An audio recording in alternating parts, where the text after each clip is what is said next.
Former ISIS teenage bride Shamima Begum offers to help fight terror in the UK. Escape menu. Change teams.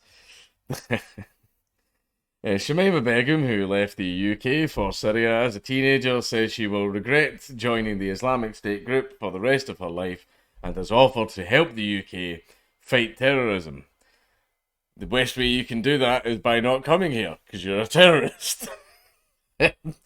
She told the BBC that she could be useful to society, and it would be a waste to let her rot in a Syrian camp. The 22-year-old is accused of playing an active role in ISIS, and she denies that, even though she's literally said on camera that she was, in fact, in ISIS.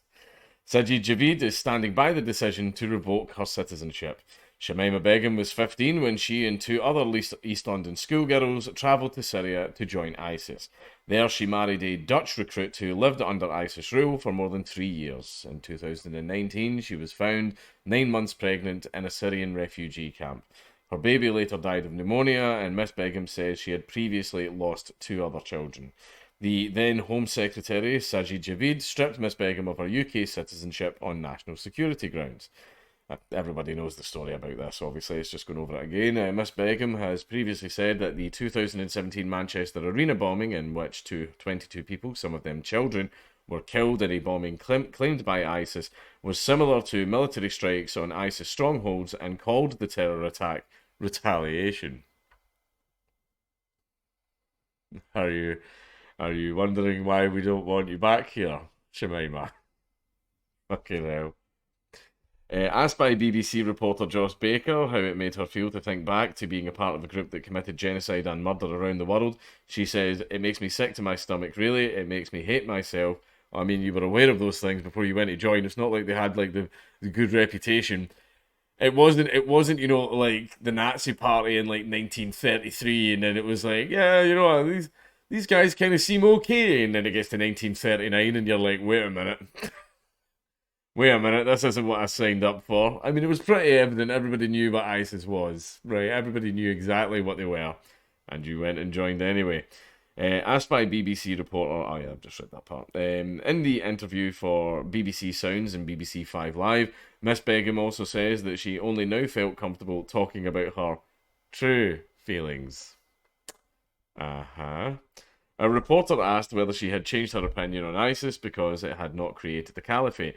I have had these opinions for a very long time, but only now I feel comfortable to express my real opinion. Never mind all that nonsense about me joining ISIS and all the other things. These are now my real opinions. I was keeping them secret. See, I pulled a little sneaky on you. Yeah, let me back in, please. Let me in. Let me in. She says if allowed back to the UK, she could advise on the tactics used by ISIS to persuade people to go to Syria and could share ways to speak to people who are at risk of being radicalised. Oh, trust me, the UK government already know. They already know. They already know how ISIS recruit people, and they already know how they get them shipped over and smuggle them into Syria. The UK government know all about that. I wonder why they know. Uh, she said that she felt an obligation to do so, adding that she did not want any other young girls to destroy their lives like she had. Well, by not letting you back into the country, that message has already been sent. I mean, if you want to go over and join a terrorist organization, then no, you can't come back. There you go, the message has been sent. That's a good message to send to all the young girls out there. So we don't need your help, Shemima. Thanks. Thanks, but no thanks. On Wednesday, Miss Begum spoke to ITV's Good Morning Britain and made a direct offer to Boris Johnson to become an asset in the fight against terror. Speaking from a Syrian refugee camp, she said there was no evidence she was a key player in preparing terrorist acts and was prepared to prove her innocence in court. I know there are some people, no matter what I say or what I do, they will not believe that I have changed, believe that I want to help, she says. Anybody ever seen Homeland? I'm just saying. But for those who have even a drop of mercy and compassion, like ISIS, ISIS do, and empathy in their hearts, I tell you from the bottom of my heart that I regret every decision that I have made since I stepped into Syria, and I will live with it for the rest of my life. In a Syrian refugee camp. No one can hate me more than I hate myself for what I've done, and all I can say is that I am sorry and just give me a second chance. She says she would rather die than go back to ISIS, and added the only crime I committed was being dumb enough to join ISIS. It's cool that she's bold enough to say all of this now that ISIS have been pretty much defeated. Almost completely. They're still around, but they're nowhere near as powerful as they used to be. Miss Begum says she wants a trial, saying she is willing to go to court and face the people who made these claims and refute these claims because I know I did nothing in ISIS but be a mother and a wife. Imagine, imagine if she comes over, she gets her trial, but then they find the evidence and she gets found guilty, and then she gets sentenced to like 25 years in prison for being part of ISIS. I mean, yeah, okay, you'll get to stay in Britain. It'll just be in a British jail. And then what happens with people like that is once you get released from prison, you're immediately deported. But Sajid Javid, now Health Secretary, suggested there was no likelihood that Miss Begum would be allowed to return and fight her citizenship case. He told Good Morning Britain that the decision to strip her of her UK citizenship was both morally right, absolutely right, but also legally correct and the right one to protect British people.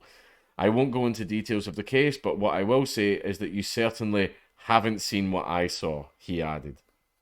Haha. If you did know what I knew, because you are sensible, responsible people, you would have made exactly the same decision. Of that, I have no doubt. Well, it seems that Shamima might not be telling the truth. Seems that she might not be telling the truth. A Home Office spokesman said the government's top priority remains maintaining our national security and keeping the public safe. Liberty, a human rights group, previously called the decision to revoke Miss Begum's citizenship, an extremely dangerous precedent, and says the right to a fair trial was not something democratic governments should take away on a whim. Of course not. For its own citizens, at least. Basically, in order for her to be put on trial, she has to come back to Britain, and what's going to happen is, turns out, like what I said there, Sajid Javid, or whatever the fucking Sajid Javid, it's so hard to say. Basically, if what he says is true, then it means there is evidence that she was involved in some fuckery. So if she does come to Britain and gets put on trial, and they slap all of this in front of the court, then she'll just get put away for a very long time and then get deported as soon as she's released.